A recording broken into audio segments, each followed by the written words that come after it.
Hello students, एक बार फिर स्वागत है आप सभी का आपके अपने YouTube channel smart study classes पर। तो स्टूडेंट्स, देखो आप सभी को पता है कि केमिस्ट्री माइंड न्यूमेरिकल्स की एक सीरीज चल रही है और आप सभी कमेंट्स कर रहे थे कि सर फिजिक्स के इंपॉर्टेंट क्वेश्चंस की तरह केमिस्ट्री के इंपॉर्टेंट क्वेश्चंस की सीरीज भी चला दो। तो स्टूडेंट देखो आप सभी से मैं कहना चाहूँगा इंपॉर्टेंट न्यूमेरिकल्स की सीरीज को खत्म होने दो, उसके बाद इंपॉर्टेंट क्वेश्चंस की सीरीज स्टार्ट की जाए, क्योंकि सभी चीज़ों को एक साथ मैनेज नहीं किया जा सकता। फिर आप कहोगे सर न्यूमेरिकल्स की वीडियो नहीं आ रही है या इंपॉर्टेंट क्वेश्चंस की वीडियो नहीं आ रही है, तो यार हर चीज़ के लिए थोड़ा सा टाइम लगता है। तो पहले इस सीरीज को खत्म होने दो, उसके बाद उस सीरीज को स्टार्ट किया जाएगा। तो स्टूडेंट आज मैं आपको जो हमारा सॉल्यूशन वाला चैप्टर है उसके कुछ इंपॉर्टेंट न्यूमेरिकल्स कराने वाला हूं। आज के न्यूमेरिकल्स बहुत ज़्यादा इंपॉर्टेंट हैं, बोर्ड परीक्षाओं में यहाँ से न्यूमेरिकल्स बहुत ज़्यादा पूछे जाते हैं, इसलिए वीडियो को लास्ट तक देखना, बिल्कुल भी स्किप मत करना। और अगर आप हमारे चैनल पर नए हो और बोर्ड परीक्षाओं की तैयारी बेस्ट तरीके से करना चाहते हो तो आज हमारे चैनल को सब्सक्राइब कर लो, जो बेल आइकन है ना दबा लेना, जिससे आगे आने वाली एक वीडियो आपसे मिस ना हो जाए। तो स्टूडेंट देखो आपको यहाँ पर 3 से लेकर 4 इंपॉर्टेंट न्यूमेरिकल्स दिखाई दे रहे हैं, बहुत अच्छे अच्छे न्यूमेरिकल्स हैं। अगर आप समझोगे तो A to Z न्यूमेरिकल्स आपको बहुत अच्छे से क्लियर हो जाएंगे। समझने का प्रयास करना। फॉर्मूला आप सभी को मैं पहले लिखा चुका हूँ, फॉर्मूले में तो आपको कोई दिक्कत नहीं होगी, क्योंकि बिना फॉर्मूले के हम न्यूमेरिकल को नहीं कर सकते हैं, ठीक है। तो हम बात करेंगे पहले न्यूमेरिकल की, तो सॉल्यूशन नंबर 1। तो पहले हम न्यूमेरिकल को पढ़ते हैं। ये कह रहा है 2.5 ग्राम एथेनोइक अम्ल। एथेनोइक अम्ल का मतलब जानते हो एसिटिक अम्ल को 75 ग्राम बेंजीन में घोला गया। अब देखो दोनों ही द्रव होते हैं, एसिटिक अम्ल भी द्रव है और बेंजीन भी द्रव है, बट एक चीज बताओ किसकी मात्रा ज्यादा है? तो बेंजीन की मात्रा ज्यादा है और एथेनोइक अम्ल या एसिटिक अम्ल की मात्रा कम है, तो हम क्या कहेंगे? बेंजीन हमारा विलायक है और एसिटिक अम्ल हमारा विलेय है। एथेनोइक अम्ल की सांद्रता ज्ञात करनी है, पार्ट्स प्रति मिलियन में सांद्रता पार्ट्स पर mm मतलब मिलियन निकालनी है, मोल अंश निकालना है, द्रव्यमान प्रतिशतता निकालना है और मोललता के पदों में भी ज्ञात करना है। तो देखो 4 चीजें पूछी हैं, तो मैं कह सकता हूं कि एक न्यूमेरिकल से हम 4 न्यूमेरिकल सीखने वाले हैं। कितने न्यूमेरिकल? 4। तो सारी चीजें पहले लिख लो जो भी आपको दे रखी हैं। 2.5 ग्राम एथेनोइक अम्ल, तो ये एथेनोइक अम्ल का भार हो जाएगा। तो स्मॉल w बराबर कितना दे रखा आपको? 2.5 ग्राम। अब एसिटिक अम्ल का आप यहाँ से अणुभार निकाल सकते हो, क्योंकि सूत्र आप सभी को पता होना चाहिए, CH3COOH होता है, तो इसका अणुभार आप निकाल लोगे। अणुभार क्या होता है? m, ठीक है ना। यहाँ लिख लो चलो पूरा का अणुभार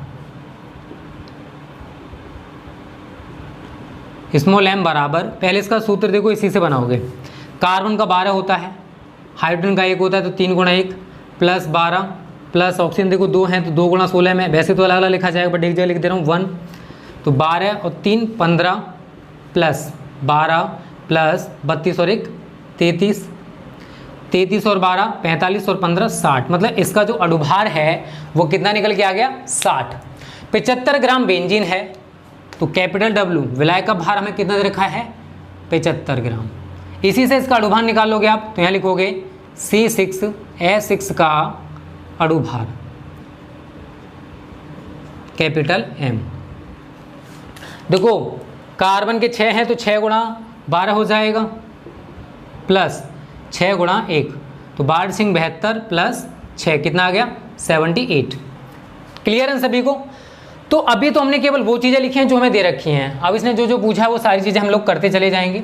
तो सबसे पहले निकालना हमें पार्ट्स प्रति मिलियन में सांद्रता, पार्ट्स प्रति मिलियन, जिसको शॉर्ट में बोलते हैं स्टूडेंट ppm, ठीक है ना।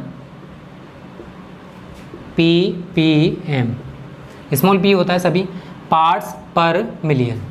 तो देखो इसके लिए कुछ नहीं यार, सेम सूत्र है जो आप सभी यूज करते आ रहे हो। विलेय का भार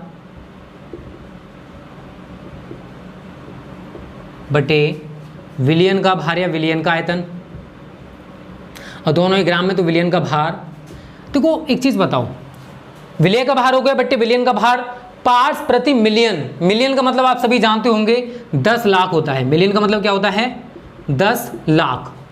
और 10 लाख में आप सभी जानते हो स्टूडेंट, देखो 1 लाख में है 5 जीरो होती हैं और 10 लाख में 6 जीरो होती हैं, तो मैं उसको लिख सकता हूँ 10 की पावर 6। तो अब आपको कुछ नहीं करना है, यहाँ 10 की पावर 6 से मल्टीपल कर देना है। अगर आपसे पार्ट्स प्रति मिलियन पूछा जाए ना, सांद्रता पार्ट्स प्रति मिलियन में पूछी जाए, तो आपको इसी तरीके से करना है, कोई नया चेंजेस नहीं करोगे। विलेय का भार देखो जरा कितना दरकार? 2.5। विलियन का भार कितना है? देखो विलियन में कौन कौन होते हैं बताओ? विलेय होता है और विलायक होता है। विलेय का भार हमें पता है 2.5 है और विलायक का भार हमें पता है 75 है, तो यही तो विलयन का भार हो जाएगा 2.5 प्लस 75 गुणा 10 की पावर 6। ठीक, देखो एक चीज़ यहाँ पर करना, कैलकुलेशन आपको खुद करनी पड़ेगी। चलो थोड़ी बहुत मैं कर दे रहा हूँ। 2.5 इन दोनों को जोड़ोगे तो 75 और 2 77.5 गुणा 10 की पावर 6।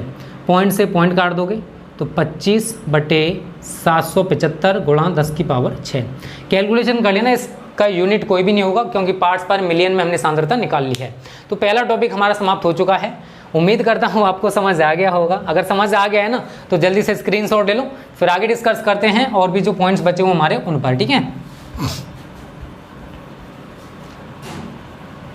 देखो सेकंड पॉइंट में क्या कह रहा है।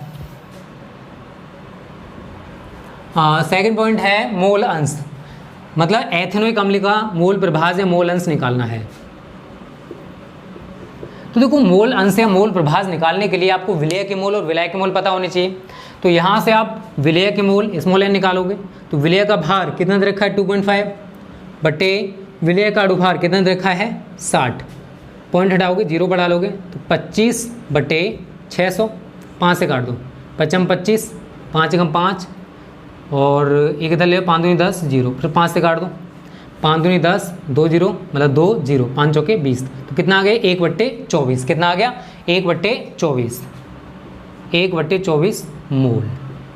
इसी तरीके से हम विलायक के मोल निकालेंगे तो कैपिटल एन बराबर क्या होगा capital W upon capital M.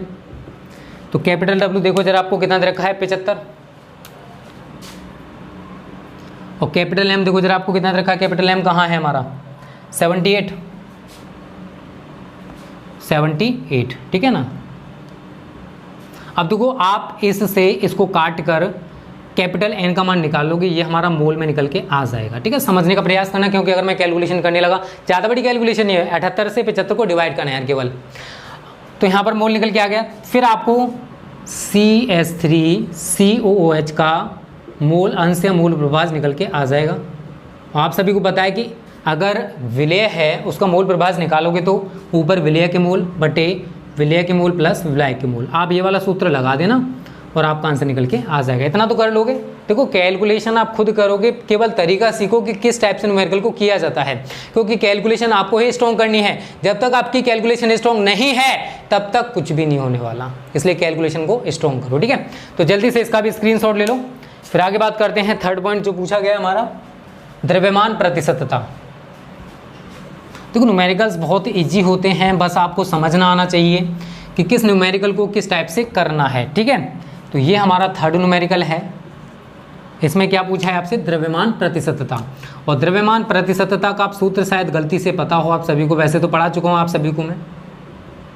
प्रतिशतता क्या होता है विलेय का भार बटे विलयन का भार गुणा 100। अगर दिखाई ना दे रहा हो तो गुणा में मैंने 100 लिखा है, ठीक है ना। विलेय का भार बट्टे विलयन का भार गुणा 100, क्योंकि द्रव्यमान प्रतिशतता आपसे पूछी है। विलेय का भार हमको पता है कितना है 2.5 है। विलयन का भार आप सभी को पता है 2.5 प्लस 75 गुणा इसमें 100 से करना है, बस इतना सा चेंज है यार। वहाँ पर हमने 10 की पावर 6 लिया था क्योंकि पार्ट्स प्रति मिलियन था, यहाँ पर द्रव्यमान प्रतिशतता है। आगे करोगे तो 2.5 बटे जोड़ोगे तो 77.5 गुणा 100। आपका जो आंसर है ना वो W/W % में निकल के आ जाएगा, ठीक है ना। इस तरीके से भी इसको लिखा जा सकता है। समझ में आ गया ना, कैलकुलेशन कर सकते हो यार, समझदार हो। पॉइंट से पॉइंट काट देना, कैलकुलेशन करना सीख लो, क्योंकि कैलकुलेशन में अगर मैं टाइम व्यतीत करूँगा तो बहुत टाइम चला जाएगा, ठीक है। गुणा 100 इसको कर लेना और ये इसके पीछे लगा देना, आपका आंसर खत्म हो जाएगा, ठीक है। तो इस तरीके से हमारा द्रव्यमान प्रतिशतता यहाँ से निकल के आ जाएगा। समझ में आ गया होगा सभी के। सूत्र अगर आपको पता है तो न्यूमेरिकल्स में कुछ नहीं होता है, ठीक है। चलो लास्ट है मोललता के पदों में, मतलब मोललता ज्ञात करनी है। मोललता देखो कैसे ज्ञात करोगे, सारी चीजें सीख लो यार। मोललता का सबसे पहले आप सूत्र लिख लो।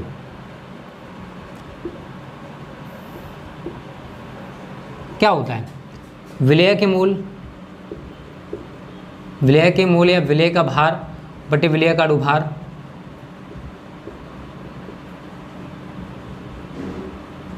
बटे विलायक का आयतन केजी में, विलायक का आयतन, ठीक है। ये किस में होना चाहिए केजी में। तो कुछ नहीं करना, विलेय का भार देखो जरा कितना दे रखा है आप सभी को 2.5 विलय का अनुभार देखो जरा कितना दे रखा है आप सभी को, विलय का अनुभार कितना है 60 है।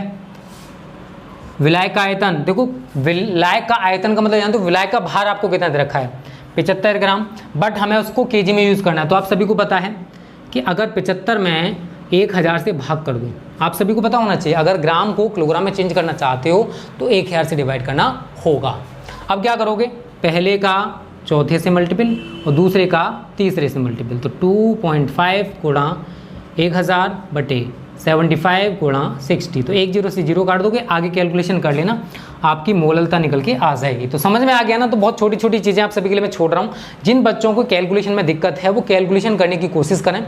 गुणा भाग के सिवा कोई चौथी चीज़ नहीं है, इनका आपस में गुणा करोगे, इनका आपस में गुणा करोगे और आपस में डिवाइड कर दोगे, आंसर निकल के आ जाएगा। तो देखो बोर्ड परीक्षाओं में भी कैलकुलेशन आपको करके आनी है, तो धीरे धीरे कैलकुलेशन को स्ट्रॉन्ग करो। जो चीज़ें मैं छोड़ रहा हूँ उनको खुद करने के प्रयास करना, कैलकुलेशन हो जाए। क्योंकि अगर मैं यहीं पर सारी चीज़ें करूँगा तो बहुत बड़ी वीडियो हो जाएगी और उतना आप देखोगे भी नहीं। तो खुद भी कुछ करना सीखो, ठीक है। तो इस तरीके से हमारा पहला क्वेश्चन जो है वो कंप्लीट हो चुका है। अब बात करते हैं आज के सेकंड क्वेश्चन की। यहाँ से थोड़े अच्छे क्वेश्चन से स्टार्ट होते हैं जो कि बोर्ड परीक्षा में पूछे जाते हैं, ठीक है।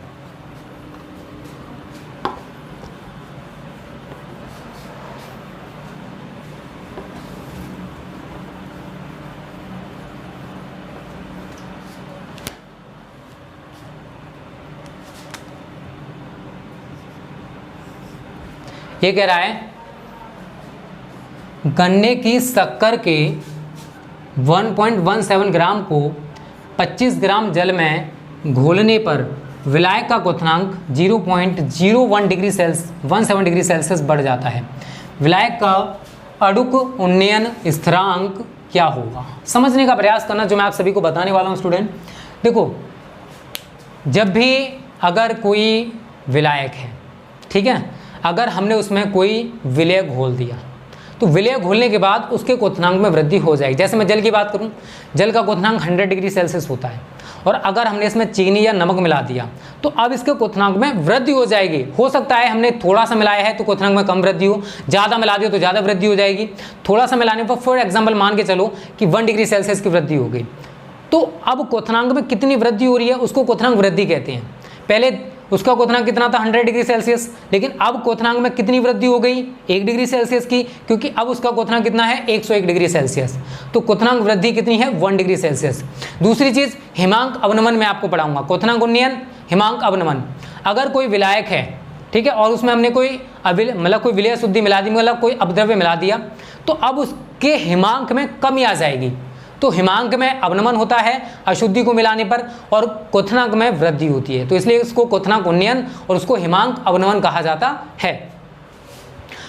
चलो, क्या क्या करना है वो सारी चीजें पहले लिख लो, जो जो वैल्यूज दे रखी है। गन्ने की शक्कर मतलब चीनी, तो स्मॉल w दे रखा है, विलय का भार 1.17 ग्राम, विलायक का भार है तो कैपिटल W बराबर 25 ग्राम।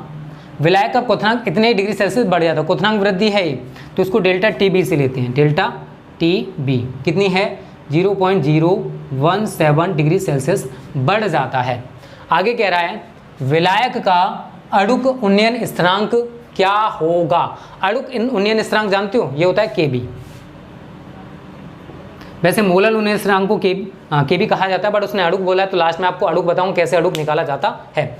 तो आपको अगर इस टाइप के न्यूमेरिकल समझने हैं तो आपको एक सूत्र याद रखना है जो क्वथनांक उन्नयन और हिमांक अवनमन दोनों में लगेगा। डेल्टा TB बराबर 1000 गुणा KB गुणा स्मॉल w बटे m इंटू कैपिटल W। अगर सपोज करो यहाँ क्वथनांक ना होकर हिमांक अवनमन की बात करता तो मैं यहाँ पर B की जगह F लगा देता। B का मतलब बॉइलिंग होता है और F का मतलब फ्रीजिंग। तो आप सभी इस सूत्र को है ना घोल के पी जाना, क्योंकि इसी पर बहुत सारे न्यूमेरिकल्स मैं आपको कराने वाला हूँ। चेंजेस होंगे थोड़े थोड़े, वो मैं आपको बताता हूँ क्या क्या चेंजेस हैं। अभी फिलहाल हम क्या निकालना चाहते हैं KB का मान, तो क्रॉस मल्टीपल मार के इसको चेंज कर दो। KB बराबर डेल्टा TB गुणा M गुणा कैपिटल W बड़े 1000 गुणा स्मॉल w, ठीक है। तो अब हम क्या करेंगे, इसमें सारी वैल्यूज लगाएंगे जो हमको दे रखी हैं। डेल्टा TB का मान 0.017 गुणा स्मॉल m। अब स्मॉल m क्या होता है, जो विलय है उसका अनुभार, चीनी है, चीनी का अनुभार कैसे निकालोगे, सूत्र पता है C12H22O11। तो ये 342 शायद निकल के आता है 12 गुणा 12 प्लस 22 गुणा 1 प्लस 16 गुणा 11, ठीक है ना। शायद 342 ही होता है, एक बार कंफर्म कर लेते हैं। अकॉर्डिंग टू मी शायद 342 ही होगा, ठीक है। फिर भी कंफर्म करने में कुछ नहीं जाता है, ठीक है। 342 ही है, ठीक है। तो यहाँ पर हम क्या करेंगे, सारी वैल्यूज़ को लगाएं। तो m का मान कितना लगाओगे, वैसे आप निकालना चाहते हो तो यहाँ से निकाल सकते हो। इनका मल्टीपल कर लेना, इनका मल्टीपल और इनका मल्टीपल, और आपस में जोड़ देना, तो आपका निकल के आ जाएगा 342, ठीक है। गुणा 342 गुणा कैपिटल W का मान देखो जरा कितना दे रखा आप सभी के लिए, 25। तो मैं यहाँ पर 25 लगा दूंगा बटे 1000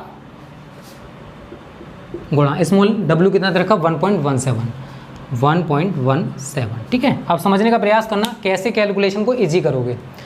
तो आप 25 से इसको काट सकते हो, 25 चौके 100, 40 पर कट जाएगा। मैं यहाँ से पॉइंट हटाऊंगा 1000 बढ़ जाएगा, मैं यहाँ से पॉइंट हटाऊंगा 100 बढ़ जाएगा, ठीक है। तो अब 17 से, सॉरी ये 17 है नोटा, 170 वो 117 है, ये 17 है, ठीक है। उसके बाद हम क्या करेंगे, 2 0 से 2 0 काट देंगे। अब क्या क्या बचा है पहले वो लिख लो, 17 गुणा 342, ऊपर कुछ नहीं बचा देखो इसके सिवा, ये 17 बचा है, 342 बचा है, नीचे क्या बचा है 40 गुणा 117 गुणा 10। 2 से काटना चाहते हो तो यहाँ पर 2 से कट जाएगा, 2 एकम 2, 2 सत्ते 14, 2 छिक्के 12, फिर 20, फिर 2 से काट दो, 2 अट्ठे 16, एक इधर ले लो, 2 अट्ठे 16, इसको काटो 10 बार। अब 10 से आप 88 को काटो तो आप सभी समझदार हो, कितना आया था 8.8, ठीक है। इतने तो समझदार हो ना। अब आगे क्या करेंगे, 17 गुणा 8.8 बटे 117 का 10 में कर दो, तो ये क्या हो जाएगा 1170। अब आपको करना क्या है, देखो समझना, ये हमारा आंसर इसमें आ जाएगा केबी का मान डिग्री सेल्सियस मोलल इनवर्स, ठीक है। छोटी छोटी चीज़ें आपके लिए छोड़ रहा हूँ क्योंकि आप सभी को भी सीखना है, इसलिए छोड़ रहा हूँ, नहीं तो मुझे पूरा कराने में कोई दिक्कत नहीं है। ये हमारा केबी का मान निकल के आएगा। और अगर हमें अणुक उन्नयन स्थिरांक, देखो मोलल उन्नयन स्थिरांक पूछता, केबी होता है हमारा मोलल उन्नयन स्थिरांक, क्या मोलल उन्नयन स्थिरांक, बट उसने बोला अणुक उन्नयन स्थिरांक, तो वो क्या होता है K100 बराबर हमारी जो भी यहाँ पर वैल्यू निकल के आए उसमें आप 10 का मल्टीपल कर दोगे, कितने का 10 का मल्टीपल कर दोगे, और आपका आंसर निकल के आ जाएगा डिग्री सेल्सियस मोलल इनवर्स, ठीक है। इतना तो कर ही लेना। ये है हमारा अणुक उन्नयन स्थिरांक और ये है हमारा मोलल उन्नयन स्थिरांक। तो आपसे अगर मोलल उन्नयन स्थिरांक पूछा जाता तो हम यहाँ तक खत्म कर देते, बट उसने बोला अणुक उन्नयन स्थिरांक, तो हमें पूरा ही करना होगा, ठीक है। तो स्टूडेंट ये हमारा सेकंड जो क्वेश्चन है कंप्लीट हो चुका है। जल्दी से इसका स्क्रीनशॉट ले लो और उम्मीद करता हूँ ये आपको समझ में आ गया होगा। बस आपको सूत्र तैयार कर लेना है ये वाला। अगर आपको ये सूत्र तैयार है तो आप न्यूमेरिकल आसानी से कर पाओगे इस पैटर्न के। तीसरा न्यूमेरिकल पढ़ लो पहले, क्या कह रहा है उसमें, क्योंकि न्यूमेरिकल देखो जब तक आप पढ़ोगे नहीं तब तक आपकी समझ में आएगा नहीं, इसलिए पहले न्यूमेरिकल को पढ़ा करो, उसके बाद उसको सॉल्व किया करो, ठीक है। तो तीसरा न्यूमेरिकल क्या कह रहा है, एक कार्बनिक पदार्थ के जलीय विलयन जिसमें 3 ग्राम पदार्थ 50 ग्राम जल में घुला है का क्वथनांक 100.51 डिग्री सेल्सियस है, पदार्थ के अणुभार की गणना कीजिए। समझने का प्रयास करना, पहले तो आप सारी वैल्यूज लिख लो जो जो आपको दे रखी हैं। विलय का भार स्मॉल w दे रखा आपको 3 ग्राम, और विलायक हमारा जल, जल का भार दे रखा 50 ग्राम, तो कैपिटल W कितना है 50 ग्राम। अगर मैं आपसे पूछूं कि जल का क्वथनांक कितना है, जल का क्वथनांक कितना होता है, तो आप सभी कहोगे कि सर 100 डिग्री सेल्सियस होता है। अब ये विलियन का क्वथनांक तो यहाँ लिखोगे, विलियन का क्वथनांक कितना है 100.51 डिग्री सेल्सियस। हमें निकालना क्या है क्वथनांक उन्नयन, तो डेल्टा TB बराबर क्या हो जाएगा, इसमें से इसको घटा देंगे तो क्वथनांक उन्नयन हमें पता पड़ जाएगा 100.51 माइनस 100 कितना आया, इसमें से उसको घटाओ तो कितना आएगा 0.51 डिग्री सेल्सियस। क्लियर है सभी को। उसके बाद स्टूडेंट देखो और क्या उसने बोला है, वो सारी चीज़ें आप लिखते चले जाओ। और कुछ तो नहीं दे रखा शायद इसने, और कुछ नहीं दे रखा है, एम आपसे पूछा है और आप सभी को गलती से सूत्र याद ही है, डेल्टा TB बराबर 1000 गुणा KB गुणा स्मॉल w बटे m इंटू कैपिटल W, ठीक है। इस सूत्र से आप पूरा का पूरा न्यूमेरिकल कर पाओगे। m का मान निकालना तो हम क्रॉस मल्टीपल मार देंगे इसके नीचे 1 मान के, तो हमें ये निकालना है तो इसको मैं यहाँ पहुँचा दूंगा और डेल्टा TB हमारा इसके नीचे आ जाएगा, ठीक है। तो m बराबर 1000 गुणा के बी गुणा स्मॉल डब्लू बटे डेल्टा टी बी गुणा कैपिटल डब्लू। सारी वैल्यूज़ लगा दो। 1000 गुणा के बी का मान देखो जरा कितना है, के बी का मान आपको कितना दे रखा है देखिए जरा, के बी आपको दे रखा है क्या, मोलर लुमिनस स्थिरांक, या तो इसने सवाल में दिया होगा, एक मिनट, सवाल में दे रखा होगा इसने, अगर नहीं दिया है तो हाँ दे रखा है के बी का मान 0.51, ठीक है ना। इस वाले सवाल में लिख लेना ब्रैकेट लगा के यहाँ पर, के बी आपको दे रखा है 0.51 डिग्री सेल्सियस प्रति मोल, ठीक है, डिग्री सेल्सियस मोलल इनवर्स। ये हमारा दे रखा है के बी का मान, क्या है के बी 0.51 गुणा स्मॉल डब्ल्यू, देखो देखिए जरा कितना दे रखा आपको, स्मॉल डब्ल्यू हमारा 3, और डेल्टा टी बी का मान देखिए जरा कितना है, डेल्टा टी बी अभी हमने निकाला था 0.51 है, और कैपिटल डब्ल्यू जरा देखिए कितना है 50। तो अब आपको क्या करना है, देखो ये तो सीधा सीधा कट ही रहा है, 0 से 0 काट दो, 5 इसको काटो, कितनी बार कट जाएगा 20 बार, और 20 दिया 180, यही आपका आंसर आ रहा होगा, ठीक है। 20 दिया 60 आ रहा है, एक मिनट, 0.51 से ये गया, और स्मॉल डब्ल्यू आपको 3 ही दे रखा है, 5 दूनी 10, 20 बारी कटेगा, 20 दिया 60, सही तो है, 20 दिया 60 ही आएगा नोटा, 60, ठीक है ना, और अणुभार का कोई भी यूनिट नहीं होता, ठीक है। तो इस तरीके से हमारा तीसरा सवाल भी कंप्लीट हो गया, और उम्मीद करता हूँ आपको भी अच्छे से क्लियर हो गया होगा। क्लियर हो गया तो जल्दी से इसका स्क्रीनशॉट ले लो। फिर अब बात करते हैं आज के लास्ट क्वेश्चन की। देखो बहुत अच्छे ये वाले जो सवाल है ना, अगर आप देखोगे ना किसी भी प्रीवियस पेपर में, तो ये सवाल आपको बहुत ज़्यादा मिलेंगे, है कुछ नहीं इनमें, बट जिसकी समझ में नहीं आते उसके लिए तो यार पूछो मत ये क्या है, और जिसकी समझ में आ गए उसके लिए बहुत ईजी बन जाते हैं। तो आप समझदार हो तो आप आसानी से कर पाओगे, ठीक है। तो मेहनत करो, nothing is impossible, everything is possible. अब बात करते हैं आज के लास्ट क्वेश्चन की। 3 ग्राम यूरिया को 100 ग्राम जल में घोलने पर जल के क्वथनांक में उन्नयन की गणना कीजिए। जल के लिए मोलल उन्नयन स्थिरांक आपको दे रखा है, तो पहले सारी वैल्यूज लिख लो जो जो दे रखी है। 3 ग्राम यूरिया है तो विलय का भार 3 ग्राम। अब विलय का अणुभार निकालोगे, CH2CO NH2CO NH2, ठीक है ना, ये हमारा यूरिया का सूत्र होता है, का अणुभार, ठीक है। देखो आप अगर डायरेक्ट लिखना चाहते हो तो लिख सकते हो 60 होता है, अदरवाइज आप निकाल के देख सकते हो, N का 14 + 2 × 1 प्लस कार्बन का 12 + 16 + 14 + 2 × 1, अगर पूरा करोगे तो 60 निकल के आ जाएगा, ठीक है। समझदार हो करके देख लेना, ठीक है। आगे दे रखा है विलायक का भार, कैपिटल डब्ल्यू आपको दे रखा है इसने 100 ग्राम। 0.52 केल्विन किलोग्राम प्रति मोल इनवर्स। ये स्टूडेंट क्या दे रखा है पता है, के बी का मान 0.52 केल्विन किलोग्राम मोल इनवर्स, ठीक है। और भी कुछ दे रखा है क्या, नहीं दे रखा। क्वथनांक उन्नयन मतलब डेल्टा टी भी आपसे पूछा है, तो यह सूत्र जो मैंने आपको बताया, सूत्र आपको वही लगाना है, उसमें कोई चेंजेस नहीं करने। डेल्टा टी बी बराबर 1000 गुणा के बी गुणा स्मॉल डब्ल्यू बटे एम इंटू कैपिटल डब्ल्यू। निकालना क्या यार, आपको निकालना भी तो यही है, बस आपको कुछ नहीं करना, केवल वैल्यू लगानी और आपका आंसर निकल के आ जाएगा। 1000 गुणा के बी का मान देखो जरा कितना है, 0.52, स्मॉल डब्ल्यू देखो जरा कितना है 3 बटे स्मॉल एम देखिए जरा कितना है 60, और कैपिटल डब्ल्यू देखिए जरा कितना है, कैपिटल डब्ल्यू आपको दे रखा है 100, कितना दे रखा है 100। तो 2 जीरो से आप 2 जीरो काट दोगे, ठीक है, 1 जीरो से यहाँ पर 0 कट गया, 3 से इसको काट दोगे, 3 दूनी 6, तो आपका सीधा सीधा आपको आंसर दिखाई दे रहा है 0.52 बटे 2। 2 से आप 0.52 को भी काट सकते हो, पॉइंट लगा दोगे पहले, 2 दूनी 4, 1 2, 0.26 आपका आंसर आ जाएगा। 0.26 क्या निकाला हमने, तो डेल्टा टी बी निकाला है, और डेल्टा टी बी यहाँ पर आप यूनिट देख सकते हो किस में दे रखा है आपको, केल्विन में, तो आप यहाँ पे पीछे लिख देना केल्विन। तो इस तरीके से स्टूडेंट आपका सवाल खत्म हो जाएगा। तो ये 4 सवाल थे, बहुत अच्छे सवाल हैं, इस टाइप के बहुत ज़्यादा सवाल पूछे जाते हैं, आप प्रीवियस पेपर उठा के देखोगे तो, और जितने भी इस टाइप के सवाल होते हैं बहुत टफ से टफ न्यूमेरिकल्स पे आपको कराऊंगा, टेंशन मत लेना। तो स्टूडेंट आज की वीडियो आपको कैसी लगी कमेंट करके बताना, अच्छी लगी तो वीडियो को लाइक और शेयर जरूर करना। ओके स्टूडेंट्स, थैंक यू, जय हिंद, जय भारत।